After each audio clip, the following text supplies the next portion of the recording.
One of the biggest challenges in my role as a pastor and a spiritual advisor and counselor, when I deal with young adults, particularly high school young adult and young professionals, one of the biggest challenges that I encounter is they typically hit a crisis of faith in those years.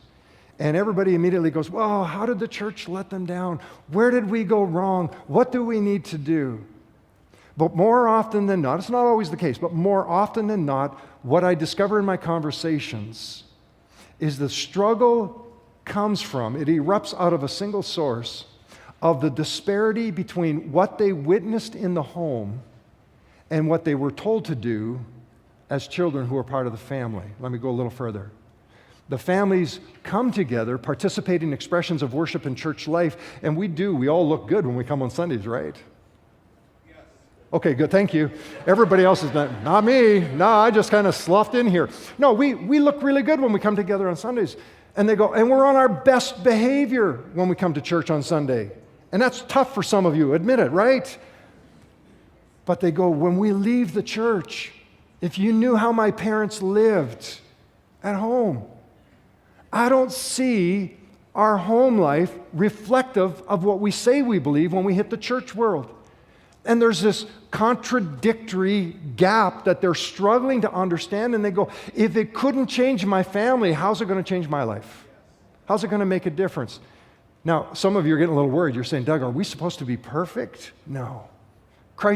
I'm perfected in Christ, but I'm far from perfect. You know that. No answers. I am perfected in Christ, but I'm far from perfect. I know I'm not a perfect dad. I didn't do everything right all the time. And there were times that I'd have to go and apologize to my son and go, you know what, I blew that. I was wrong in that. I'm not a perfect husband. Honey, don't answer. And there are times that I know when I make mistakes, and I have to own that. And so mom and dad and guardians and those that are raising kids, you're not perfect. But all they really want to know is that you're honest about your imperfection, that you can be honest and courageous to say, I'm sorry, I did that wrong. Because when they see faith lived out in practical ways like this, then it starts to make sense that you don't just believe something, you trust something, and you're living it in your life. So when you actually initiate those conversations, it gives greater credence and credibility to their faith system. But so often I have to walk with them and go through that and say, I'm sorry that your experience was not productive in your spiritual growth, but that's not how we're supposed to live our lives. And that's why James would write into this world and he goes, we have to be able to do this better. Paul wrote to the Philippian believers, write this down. It's not there in your notes, but I want you to write down a reference. Philippians chapter 2, verse 12. Here's what Paul said. Listen to the words. Work hard to show the results of your salvation. Now, he didn't say work hard to earn. He said, work hard to show the results of your salvation, obeying God with deep reverence and fear. For God is working in you, giving you the desire and the power to do what pleases Him. I love that. That he goes, take the energy of your life and the passion of your spirit and your soul and move out in faith and work to demonstrate the righteousness that you've received from Christ. So trusting faith is going to be clearly evident in what we do. Matthew 7:20, Jesus said, you'll know they're my disciples by their fruit. What does James tell us? He gives us a couple of powerful illustrations out of history. He says, think about Abraham. Was not our father Abraham considered righteous for what what's the last word? Did.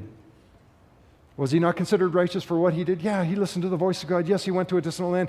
Yes, he obeyed all the way through, but when God said to him, hey, I want you to sacrifice your son Isaac, and he takes him all the way to that Mount Moriah, ready to sacrifice his son, and God says, whoa, time out. Now I know you trust me. You're living it out. And God supplies a ram so that there would be a sacrifice. What about Rahab, who hid the spies, gave them protection, sent them off in a different direction? 2:25, it says, when it was not even Rahab the prostitute considered righteous for what she did when she gave lodging to the spies. When we live out our faith, friends, the world sees that there is no contradiction between what we believe and how we actually live day to day. Those of you that are taking notes, number 3, so what